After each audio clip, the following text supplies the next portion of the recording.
live everywhere on the interwebs. At least that's the plan, is to be live on the interwebs. All right, so if I turn on my comments over there and I turn on my comments over there.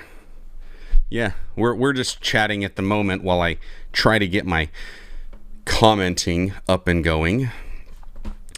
Dude, and that's a real deal. And for all of you pastors, lay people who are handling live streams right now, you feel the pain, don't you? Oh man, my comment box went down. I had everything set up the other day, and I think Diana was commenting on something, and I looked up there, and my text box is who knows where. I'm like, right. How did that happen? Yeah. What in the Sam Hill? Yeah. Oh, that's what I can do. Bobby? I'm sitting here looking at this screen, and I'm like, why are there no chats in here? Why have I got no comments? Well, I just started a live stream. I didn't even have my Twitter connected. Hey, by the way, guys, if you're not familiar with who I am and who that voice off screen was, I'm Joshua Verwers. That's JARROD Brown. Hey, now he's there. Josh. Let's see, which side of the screen would you be? I'm on that side. Yeah. You're on. And I'm grainy today. Ooh, super pixelation. We'll take a little bit of pixelation over audio cutting in and out. That's no bueno. Welcome to the country, my friend. Country internet signal. Yes. We have like 3 megabytes per second. All right, we got Kathy saying hello. Hello, Kathy. How are you doing this lovely day? Hey, we're going to jump into this topic here. I want to talk about social distancing versus social isolation, what the difference is, because, I mean, you know. Do it. Don't the big elephant, the virus in the room. It's... Nailed it. Hold on. What are you doing? I've got a mat, one of those like cushioned mats. Yeah. And it was I was trying to get it under. I'm like, something feels off, and I feel like I'm about a half inch too short. That's what it was. Which, if you guys don't know Joshua in person, he's a mountain of a man. What are you, 6'4"? No, I'm only 6 foot. Are you serious? Yeah. Well, I'm shrinking or something. I'm 6 feet tall, and to me, you have a whole nother like 2 feet on me. Well, you most recently saw my brother Dustin, so we'll put it on him. He's like 6'2", and that's a generous a not so generous 6'2". He's a mountain of a man. He's a mountain of a man. You guys are some big boys. He even says it. He's like, "Yo, you're both short," which. It's true. Good timing, Dustin. Good to see you here. Social distancing versus social isolation. Social distancing versus social isolation. What's the difference? What are the dangers of it? And Kathy just got me thinking about this. I don't even know if I can effectively try to pull this up or anything, or where it was at. Essentially, here in Iowa, one of our newscasters wound up getting this picture. Kathy was actually, her mom is in a nursing home, but because of the precautions, they're limiting exposure and everything. Well, that's a distance thing, but it's not necessarily isolation, which means that we're supposed to be kind of secluded and backed off. So what Kathy did, get a hold of the nursing home and say, hey, is there any way you could wheel her next to a window and we'll come up and we'll at least talk to her through a window? Oh, I mean, when she told me that, I'm like, that is brilliant. I absolutely love that idea. Now, I know there were some people, I saw some of the comments on that post, and they were like, oh, well, this isn't so good. I mean, look at that. It's sad she's not able to, blah, blah. No, come on. I mean, making the best of the situation that we've got. And she's good about getting on like FaceTime or like a Google Duo type of a deal to make sure that she's seeing face to face and there's some interaction, and the nursing home's doing a great job of helping out with that. So that's kind of what I'm thinking, is that there's so many people, especially, I'm going to speak to you introverts out there. You hear like quarantine, you hear sequester, and you're thinking, this is amazing. I love it. This is heaven. This is dream come true. But for the extroverts, I'm going stir crazy here. As soon as we get done with this live stream, I am getting out of this house and I am just going to go drive. Actually, I've got things to do, but but seriously, I have to get out. Maybe that's why I'm doing this little shuffle, is the extrovert in me just can't stand still. All the pent up energy. Yeah. What are your thoughts on that? I mean, what are you guys doing, especially from a church standpoint? How are you going to combat this thing of distance versus isolation? Tell me about it. Way behind the power curve. Even though, and we talked about last week, which is hilarious, but even though you and I are in this thing full time, the church as a whole has no clue. Mm-hmm. No clue. And that is my task over the next 3 to 5 days, is to try and bring the church in its entirety up to speed on the old interwebs. We're about to do some training on Facebook as to what a Zoom meeting and a Zoom call is, because we've got to figure out how to get some small groups together. Because here's the thing that we're dealing with here in Texas. Here's the literal legitimate issue. I'm about to leave here after this. I've got a reminder set at 11 o'clock. If we go long, I need to leave from here and talk with the other pastors of our community, because it's our Ministerial Alliance meeting. But we are having this thing with some of the churches not necessarily complying with government stuff. Right. Still meeting together, still having small groups in excess of 10 members. That's Texas, man. Because the threat isn't here. Right. It is, but we don't see it. We can't feel it. It's a other state problem. Well, anywho, dealing with that, we have an issue of letter of the law and spirit of the law. So we have a whole contingent and way of thinking that's going towards, okay, we'll limit it to 10, and we're going to have all of our small groups from different families and different walks come together and make sure that we keep it to 10 but still meet. Mm-hmm. And it's like, guys, well, we miss the spirit of the law in that. Like, these guys are trying to curb something, and we can do our part in helping that out, not in fear, but in cooperation with our government authorities and with cooperation with the church at large. Like, everybody's in quarantine. Maybe we could figure out, I don't know, a way to stay socially distanced but not isolated. We could reach the 70, 80-year-old person in the home if we could get the right training into their hands. Correct. Or if we could just show them how to pop on Zoom. And you know what? They could make every meeting of the week, every one of them, and socialize and connect with every last person. Yeah. Yeah. Anyway, we're about to leave here to do that. So it's a very big issue, especially here, man. Like, that's your alternative. It's not just social distancing. It's like the kickback from it all. It is. And I mean, I know a lot of pastors that all the way across the country that they're doing that, where they're saying, hey, we're not going to stop. We're going to keep meeting. It doesn't matter what. If you want to send law enforcement towards our doors, feel free, but we're not stopping. And I'm actually more upset at the Christians that are bashing those pastors than those pastors themselves. Because is there a threat? Yes. Do I think these pastors are ignoring that? No. What those pastors are doing, they're just prioritizing the assembly of themselves together over the safety and security, perceived safety and security that's coming. And that's the thing. It's like, I don't fault them at all. It's like, you've got to figure out what works for you. The one thing that just, I guess, bothers me about this whole thing is that there's, what side you're on. Are we going to meet or are we not going to meet? Are we going all online or are we not going? Those two camps, they pit themselves against each other, and then they just want to butt heads and they want to argue and say the other one's wrong. And that just annoys me. It frustrates me. And I'm church, man, and it's like, and ever and ever. Right. And it's sad because it's during the times of crisis like this that the church should be able to rise up and be the voice of reason and the voice of hope and the voice of unity when we're already at our wits' ends with things. Unfortunately, this is when the worst of the church comes out and they start to see how nasty we can really be. It's nuts, isn't it? That it's absolutely nuts, because this is the time when the church shines. God has absolutely set a stage for us to overcome this thing, and we have a slow start. We'll just put it that way. We have a bit of a slow start. I have faith in her, though.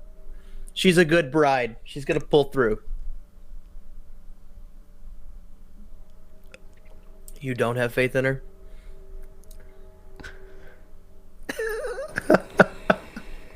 I'm gonna let you talk about his bride. Go ahead. All I will do is preface my current Forgive him, Lord. He thinking knows not what he says. about the church with what I read in Revelations when Jesus is talking to the 7 churches. And most of them got one of those. Run downhill with it, man. It's where we are, man. It's almost like here's what's been brought up a time or two. I don't know if you guys are familiar with the guy named Lance Wallnau, but he released, at least it might not be original to him, but he's the one who's the loudest on it. And his thing is, okay, God did not cause this, but he's going to use it, and it is definitely a timeout for the church. It is definitely a Sabbath rest, because what are we forced to do? We can't do anything. We can't go anywhere. We can't labor. We can't like build our kingdoms. All we can do is rest and be thankful and pray. It's Right. like, holy cow. Yeah. Yeah. Lord knows what he's doing. He's redefining the church, because that's literally what this meeting's going to be. What is the church? Who are we? How do we be who we're called to be in isolation? Yeah. And it's an important thing that I think that we all have to really figure out. That's one of those things why I guess I'm saying with certain people in hold on, before I get on this thought, I just got to address some of the comments. This is Come good. on, let's hear it. Kathy's saying silence is golden, which is very true. Diana is laughing out loud saying here he goes, and that you were able to stun the Verwers. And then Michael Maddox, be careful how you talk about his bride. It's like, this is true. See, here's the thing that I want to make sure that I get this across. When it comes to, one, I don't have faith in the church in itself. I have faith in what Christ is able to do through the church if the church will listen to Christ. Unfortunately, not just the current condition, but also what I see in Revelation is the vast majority of the bride is being disobedient and not listening to the bridegroom. And because of that, he says, I know your works, and I would rather you be hot or cold. Because of your works, you make me want to vomit. That is the way I feel with the current condition of the vast majority of what I'm seeing online with this church and this church. And it's honestly, it's not even so much the pastors as the congregation that I'm seeing it from. But here's the thing. I'm speaking to the pastors out there.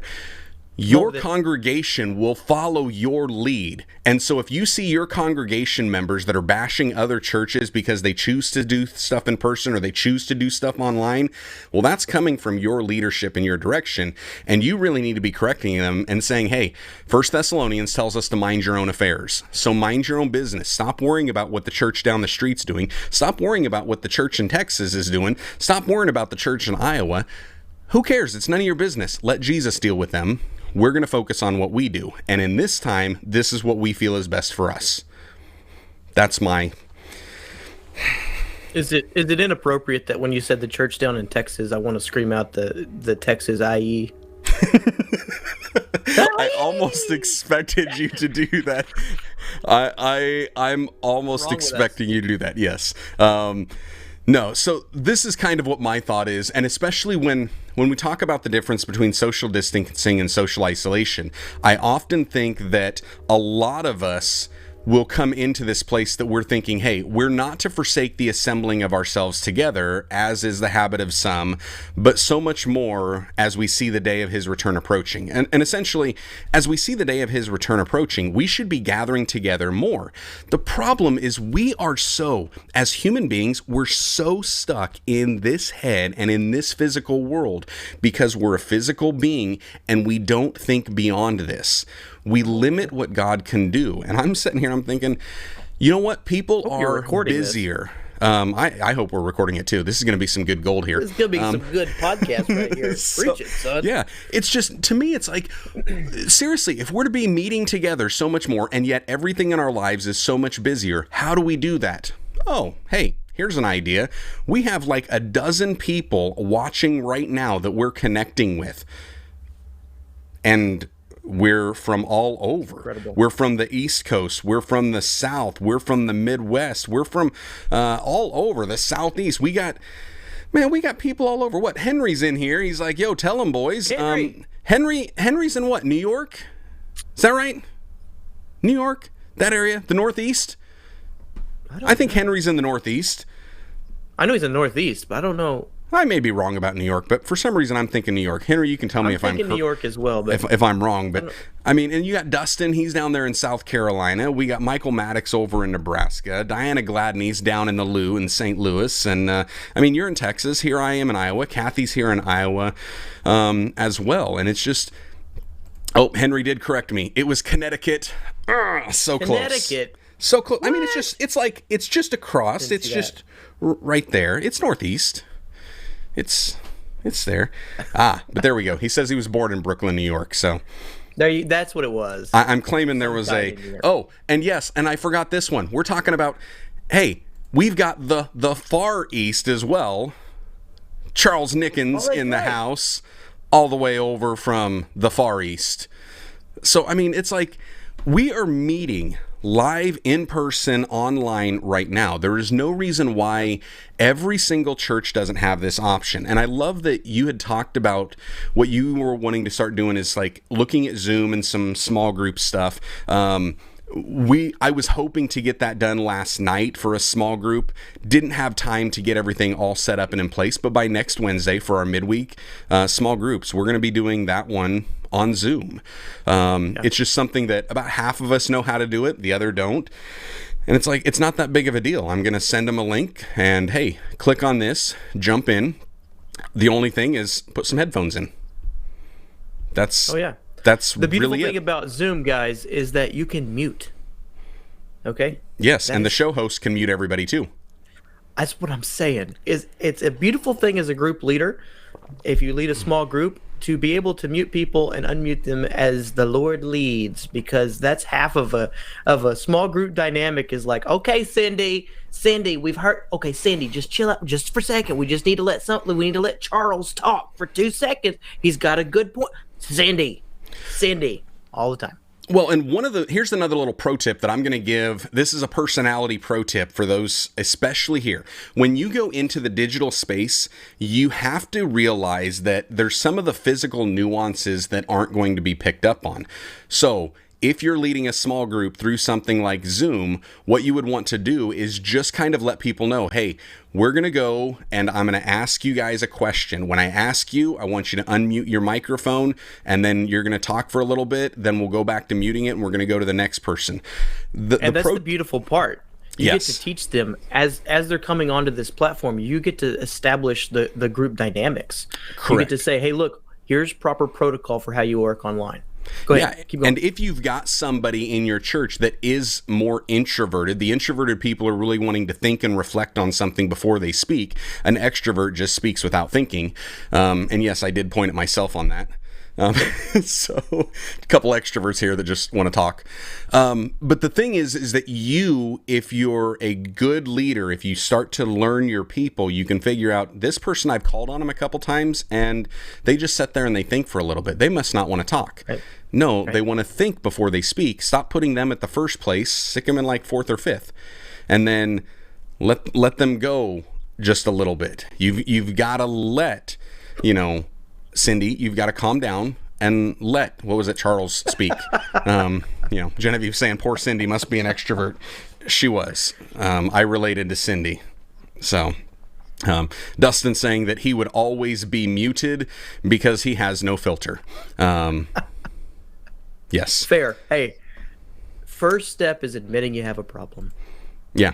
So Michael Maddox has a great question here. He's like, I got on late. Is Zoom used through everyone's smartphone?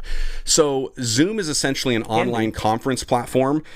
We use it all the time. Genevieve uses it for her business. I use it for a lot of just calls with other pastors and stuff. So we'll have to talk about this sometime off camera, Mike. But yes, you've got a smartphone app that you can use. There's also a desktop app that will run through a browser extension, or you can download the app. But where it gets even better is if you've got like an elderly congregation that is not on here, they also have a call-in feature. And so they can use a telephone and just dial in the number and talk to them. You're not going to see their face. Yeah. You'll see a black screen and it'll say their name underneath of it if they put it on there. Otherwise, it'll just say their phone number. And then you're able to at least interact and engage with them. So it's all audio at that point for them, but it's a way of using technology to bring everybody in on that. So that's where I think Zoom is really good. Is there an icon that says that they're talking? I haven't used somebody who called in before. So does it show that their voice is going? It not an icon, but there's like a border around that box. Right. And it blinks. Yeah, it kind of blinks or highlights on them. And I think there's different ways of setting it up. You can do like a grid view where, there's just a bunch of people in one, or you can have it where it's like a speaker view. So whoever's speaking, it kind of highlights them. And that's really on the person receiving it, how they can watch it. What's fascinating about all this? It's a great option. What's fascinating to me about all of this stuff is that, are you busier? And we talked a little bit. Are you busier than you ever have been? It's like, could we just go back to church, please? Good night. And in a good way, not like it's taxing, not like you're not in a place of rest, but it's just like, holy cow, this definitely has amped up with people asking questions about live streaming, people having you film live streams, or not live streams, but videos, just recording the sermons. I would say I'm definitely much busier. It was like, last week was my last full week over working for Pella, and I'm thinking, okay, now that that's done, I'm through this season of busyness, I'm going to be able to relax. Nope. Not happening. So much busier. Lots of pastors, lots of church leaders that are reaching out to me, asking me stuff because they're seeing, what I'm doing. Diana had made this great comment down here, and I'll see if I can find it. She said it's now everybody sees the value in, quote, that YouTube thing that you're doing. And that's really the case right now. It's like, I'm kind of the new guy on the block when it comes to a lot of us where we're out here because I've only been doing this since May of 2018. So not quite 2 years yet. I'm still a pup on the YouTube scene, but I even feel like I got into it late, where it was like I started to see the value, and I'm like, man, I should have seen this 5 or 10 years ago. And so that's the thing, that there's so many people that are now just kind of seeing the possibilities that could be used and how it can be used to get us outside of the 4 square walls. Because for a lot of us, government's saying you can't meet in those 4 square walls. And we're having to get creative. It's one of the big blessings that I am loving. I always like to try to find that silver lining, find the blessing, try to see what the devil meant for evil, how God can turn around and use it for the good. And in this moment, the church's creativity is shining. Oh, yes. Did you see that Mark Rober video about spreading diseases and whatnot?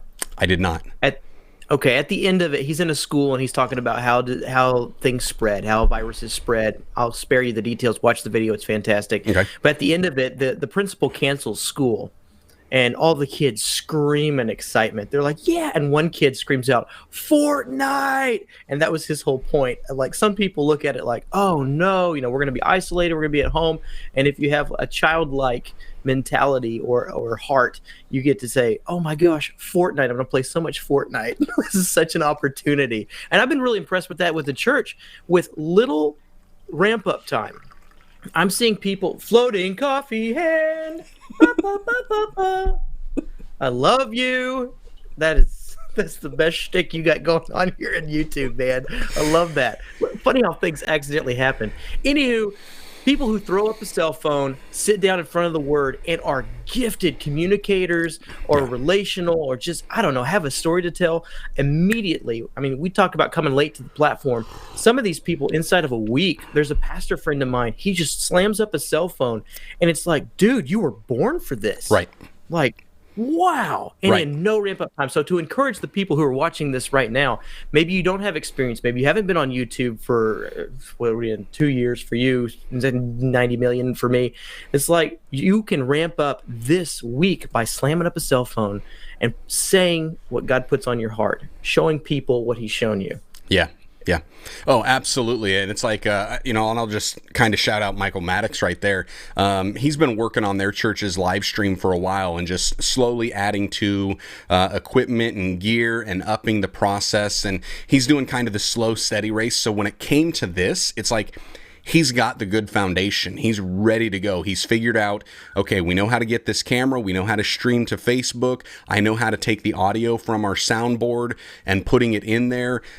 He's getting those ideas, but I was just chatting with him the other day and he said, oh, we're going like all in. He's like, I've got so many ideas on how we can start creating more online content. And it's funny how the budget just opened up for you, didn't it? Well, and sometimes it's not even like the budget, the wallet has to open first. To me, it's like write the vision, make it plain so those that read it can run with it. And when we get the vision, especially as leaders, when all of a sudden we buy it, our people will get on board with it and they'll be like, okay, I see this. I know how to do it. And when you've written out the vision, you've made it clear, people have seen it, and there's still some, we'll call them donkeys, who have sat down on the path, they're not carrying the load alongside. All of a sudden, something like this comes along, and it's like, oh, well, yeah. We now see what you're talking about, and we're ready to go. Do that. Yeah. Forgive us. For sure. Diana, that is a great comment. She fully expects that Jared's song about the floating coffee hand to be added to some music for an effect later. It must happen.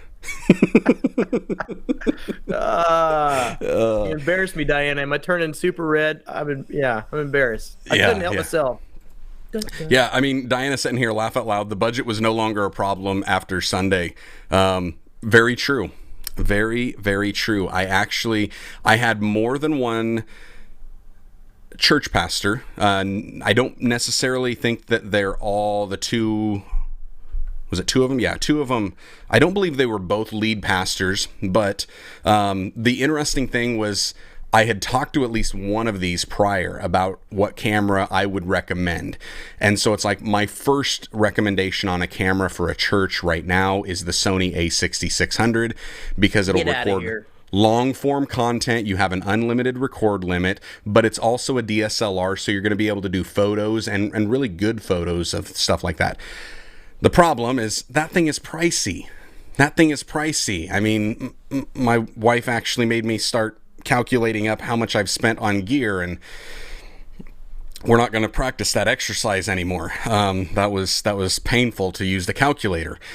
But this is something I've mentioned to more than one at this point. Hey, Sony A6600. And they're like, oh yeah, but it's like $1,500 and that's without a lens.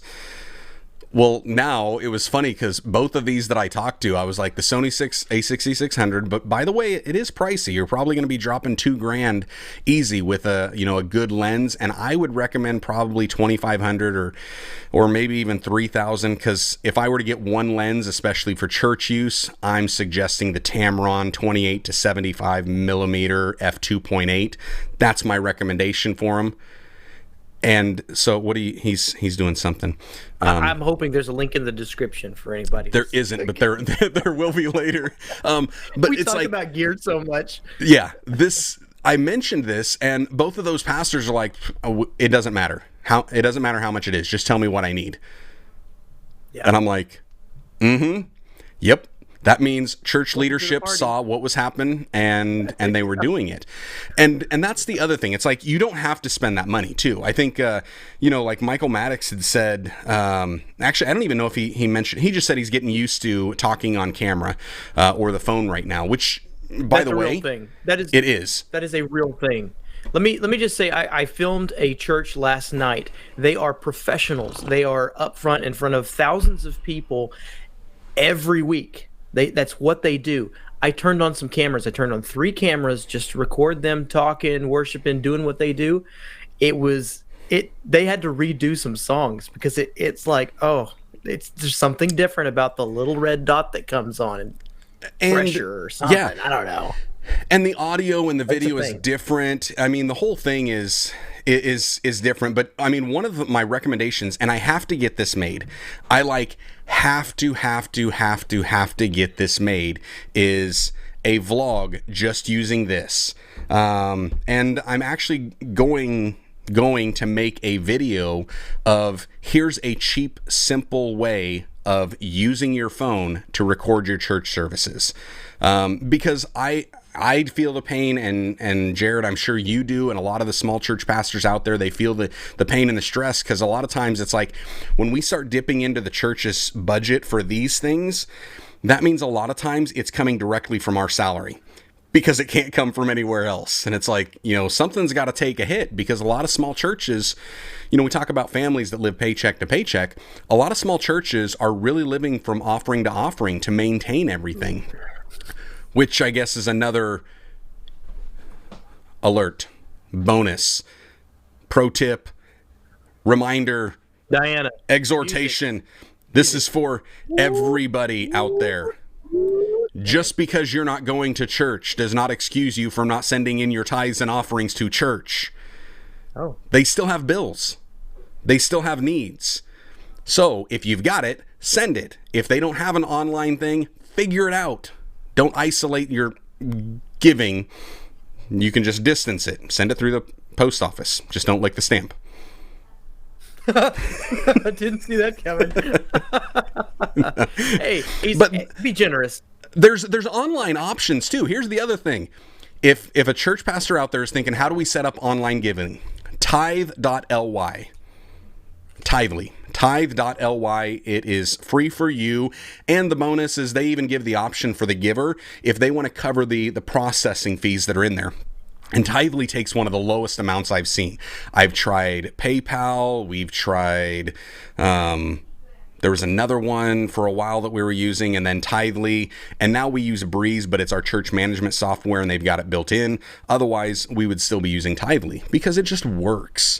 Lots of customization. Still gives you the reports so you know where it came from, so you can give people their year-end giving statements and all of that. But don't let the fact that we've decided we're going to close down service shut everything down. All we're saying is we can't gather and we can't meet in person for the next X amount of weeks. That's it. We can't gather, we can't meet in person in groups of 10 or more.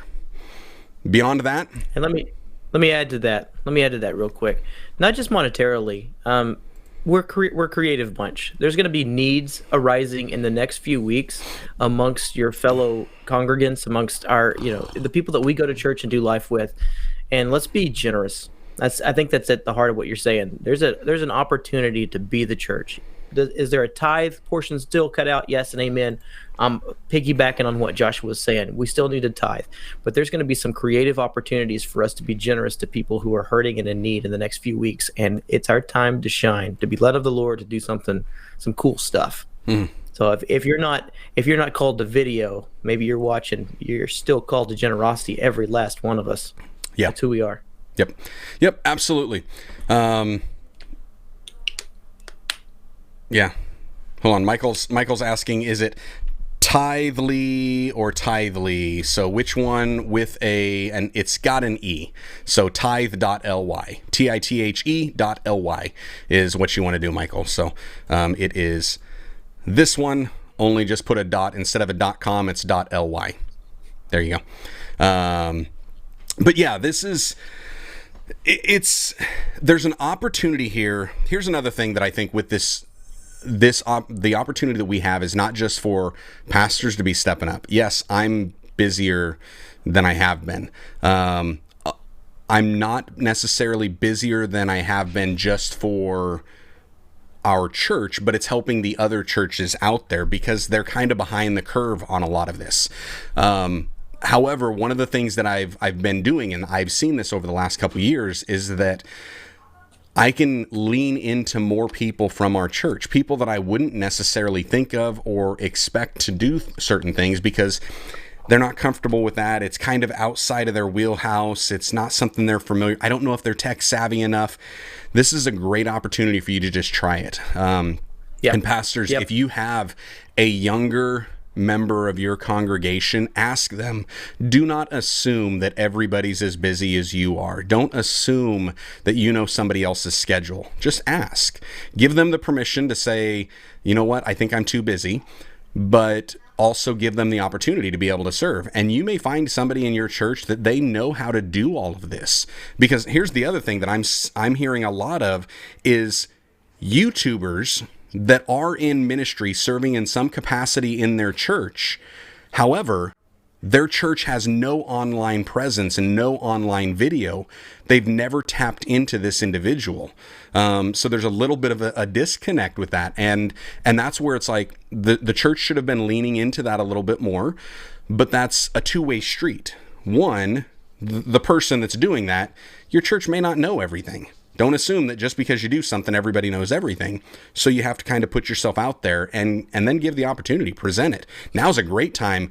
If you do any type of video work at all, even if all you do is like a daily live stream like this, talk to your pastor and say, hey, pastor, so I've been doing this little thing.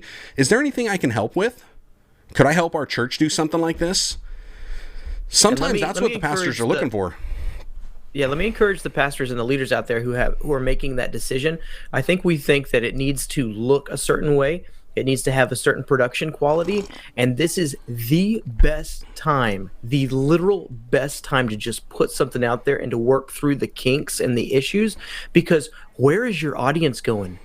Nowhere. They're in quarantine. You have a captive audience who wants you to succeed, and everyone else is trying to figure it out at the same time as well. And I think we're a whole lot more willing to sift through some of the hiccups and things at this time. Maybe not in the future. Maybe everybody's going to be a pro in 2 months, 2 years, whatever. But right now, I don't know how many videos I've seen from local businesses or pastors or whatever, where they're just trying to put something up to connect with either their market or their flock, whatever. And some of them are rough, but it doesn't matter. Like, hey, that person cares. Yeah. Something is better than nothing at this point. And quite frankly, for the most part, something is better than nothing all the time if you're doing it with the right motives. If it's just, hey, everybody else is doing it, so I'm doing it. I think that's the wrong motives. If it's coming in a current condition where it's like, we have this message God put on our heart and we have to get it to our people. Yes. Just grab this. If this is all you have, no audio, no microphone to plug in, just get it as close to you as you can. That's it. And if people have an issue, here's the thing, and I've done this at church, and I've been called weird, and I've been told that was like the dumbest thing that they've ever seen, because what do? I set this up. I've got like my table that I preach from right here, and I'm literally trying not to smile so wide. Had this setting right at the table, like right there. So there's people sitting in the row, and they have to look past this. Yes, you had to look past the back of 100 people's heads on this phone. That's what you had to do. You have a problem with that? See ya. I'm trying not to smile so wide and get so much satisfaction out of this, just because you and I, in the days when it was unpopular and we did the grind of, what are you doing with that cell phone? What are you doing with that camera? That's dumb. Why in the world? Who are you talking to? Don't you feel stupid? And all that other stuff, which you get. It's now like, hello. Hi. I have a gift and a skill. It's almost as if we were created for such a time as this. And for those of you, I assume that if you're on this long in the live stream, you're one of us. You're into video, or at least you like our personalities. You've watched us and followed us for long enough. You were probably created for such a time as this. Diana, Henry, you guys were created for such a time as this. Like, now's our time to shine. We've built our skills. The Lord told us that this was coming. Maybe not the virus, but to be prepared, to be faithful. Well, here it is. Yep. Yeah. I'm trying not to smile so wide. Diana putting down there, I'm editing videos for my church for free. Bring your gifts to the storehouse. That's amazing. That is a remarkable thing. And again, It's just, I mean, we talked about giving just a little while ago. And when it comes to me and giving, there are three things that we really need to be giving. We need to be giving our time. We need to be giving our talents. We need to be giving our treasure. Those are the three T's that we should be giving. And that's giving to our local church, because our local church is representing the big church. It is representing God. It is representing his kingdom. And yeah, like she's saying, you bring it to the storehouse. Where's the storehouse? The storehouse is the place you're going to get fed. Where are you going to get fed spiritually every single week? Come on. And now, where are we going? We can't go to the physical storehouse. Well, guess what? We're setting up digital storehouses all over the place. We're putting in some online shopping in our storehouses. You can come get food online. That just hit me, and all of a sudden I'm like, that was kind of good. I like that. I don't know how I feel about that. You don't know how you feel about that? What, shopping for produce online at your store? I don't know. I got lost in the verbiage of it. It was hilarious. Well, I was making the reference of a church and a storehouse, and you know how stores now do. You got like the Grubhub stuff. You can order your food online and have it delivered straight to your home. I have not heard of that. You seriously haven't heard of? You can do it not only at not in Texas. What, you guys don't? Man, you seriously don't have food delivery services and stuff? Yeah, we just got one. It's like Dine and Dash or something like that. Oh, not just restaurants, but like your grocery store. Yeah, we don't have that. Man, Texas is a whole nother country, isn't it? With curbs, I don't say that it's everywhere, but in my local small town community, we just got curbside like last year. Okay, so here's the thing. Everybody thought was crazy, but now you can't even pull up to curbside anymore. Right. If we're just starting to get that stuff, and I recognize that. I mean, even here in southern Iowa, there are people that I'll walk up and I'll pay for something using my watch, and I get teenagers that are like, "Oh, what kind of sorcery is this?" Yeah, right. Yeah. And they're like, "I've never heard of such a thing." So here's a perfect opportunity and a perfect time for us as the church to not be 2 decades behind on technology, but be right on the forefront. When the rest of the world is doing this stuff, come on, we're right here, and we're using the methods, and we're catching it with the true message that should be out there. We're not letting them hijack this stuff. We're doing it right now. So that's kind of, I don't know, that's my thing. And I also believe I was doing this. I was talking to people, a group of pastors not that long ago. I'm taking a little bit of a tangent just to preach. But there was this group of pastors I was talking to recently, and I was just reminding them, your competition is not the church down the street. It is not the other churches in your area. Stop looking at them as competition. You've all got the exact same mission. Your real competition on a Sunday morning is Netflix, is sports balls, it is the movie theaters, it is going out. Hey, you know what just happened with this? Killed all the coronavirus killed our competition. It's like, people can't go do this stuff. So come on, what the devil meant for evil, God can use it for his glory. That's right. Why not just go ahead and let's leverage it? They're just staying at home anyways. All right, you're going to stay at home. Guess what? Your kids want to watch YouTube? Tell them to flip over to our church's channel on YouTube and watch our service. It's only going to take you half hour, 45 minutes, or whatever. You know, just those type of deals. We have the opportunity to be right there in their face. Yeah, Josh. Yeah. Diana shouting out, amen. I know. Henry shouting, preach. Keep going. Uh-oh. Diana's got a shouting emoji. It doesn't pull up on this, but hop over to the YouTube and look in the comments. You'll see it. She's got a great shouting emoji. It looks kind of like a dancing type of a deal. So that's awesome. That was my interpretation of looking at it and seeing what it might look like. But no. So I guess if I'm going to try to wrap this back up real quick. social distance versus social isolation. We have a distance thing. We don't need to be isolated. We can still reach out. Dangerous.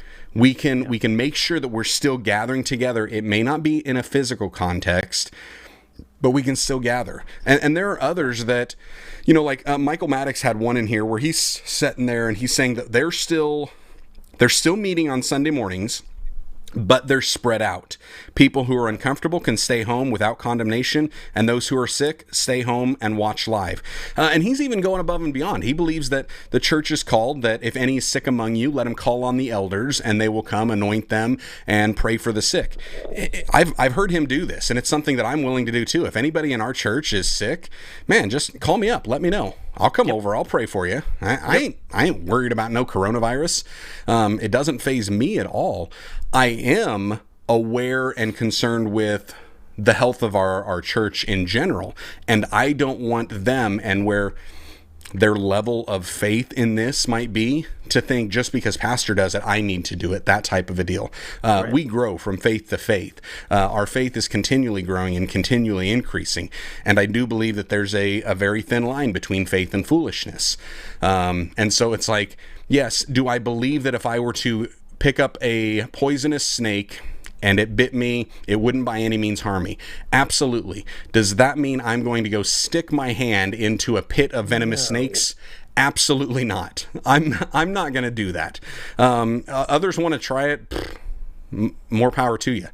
I'm just not going to. But if I happen to be around and there's a snake and it bites me, I just believe that God will be able to heal me and protect me from that. So I'm not concerned. So with this, it's like, if somebody is sick, I'll come over and I'll pray for them. But that doesn't mean that I'm going to walk into a quarantined zone of like, a dozen different people that have been diagnosed with coronavirus and just start, hugging on them and wiping on them and then rubbing my hands all over my face and stuff like that. I'm going to use some wisdom.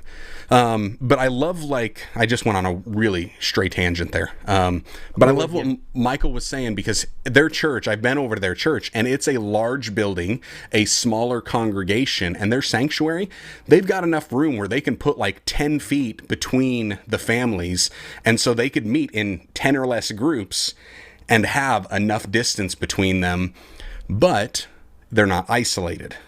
And that's the thing for those of us like our church building is small enough that wouldn't work for us. And so because of that, it's like, no, we're not going to meet. However, we can still meet online and we can still meet digitally. And so that's where I just want pastors to think about this. And it doesn't even necessarily have to be online video. I think online video is super easy for you. But hey, pastor, if you can't do that, set up a group conference call. Set up a group conference call and just let your church people call in. You can do that through Zoom, where they can just call in and you can preach your sermon and they'll just listen to the audio only. Doesn't even need any special video. So there's lots of options. You just got to get creative. Work with what you've got. Don't isolate, but distance yourself. Yeah. Amen. Don't be an extrovert or an introvert. Just be like Christ. There you go. If you're an extrovert, be extrovert online. Hug everybody. Love everybody. There you go. All right. I think we got Dustin saying we should just open carry cans of Lysol. That is good. Charles saying that this has been the best spiritual time of my life. And he's over there in China, and he's essentially been distanced, actually kind of quarantined and isolated for 3 months. But like we're saying, there's a great opportunity for us to really rise up and to still be able to encourage. I think he had said that in the comments. He's on Zoom calls 7+ hours a day. So he's still meeting, still interacting. And we just got to be open to that type of stuff. So definitely. That's all I got. Let's do it. Me too. You got anything else? Out, guys. I know you got to head out. I got it. All right. Well, I enjoyed our time together. It was fun. This is a worthwhile conversation that the church is currently having. So appreciate you guys for joining, adding your 2 cents. It definitely informs what I bring to to the group today. So thank you. Yeah. Hey, Jared, just for fun, Because I can, Sure. and I miss it. How about I give you a quick lightning round? Oh my goodness. It's got to be super quick. Let's do it. All right, we're going to do 5 questions. You ready? Okay. We'll call it a fast 5. Here you go. What was your favorite childhood TV show? Oh man, I don't know. Ninja Turtles. I like you. Say a word in Spanish. Hola. What is the best age? 17. What's for dinner tonight? I have no idea, but it smells fantastic. Jesse's in there cooking something in the crock pot. I got up this morning. It's been like slow cooking all night long, and oh my goodness, it smells like potatoes, a little bit of cheese. I'm sure there's some chicken and stuff in there, maybe a beef. It smells more like chicken. Nice. And my final question for you. This one comes from my daughter Reagan. Why can't we tickle ourselves? Says you. Nice. Dude. All right. There you go. That's good. Hey, next week when we get together, I'll have you 5 for your lightning round. All right. Next week, I think we're going to... Next week might be the official launch of the Vlog Pastors podcast with a couple extra little segments inside there. It'll be fun. Cool. I got some cool stuff coming up. Oh, yeah. That's going to be fun. You Yeah. won't want to miss it. That's going to be fun. It's going to be good. You guys are going to enjoy it. All right. Anyways, that's all we got for you guys. I just want to remind y'all, stay blessed. Enjoy God's best. And while Jared's phone is ringing, he wants you to... I'm sorry. Hey, in this coronavirus season, I hope that you are tasting and seeing the extravagant love of God. He loves you. Amen. All right. See you guys. Now I need to figure out how to end this live stream. We will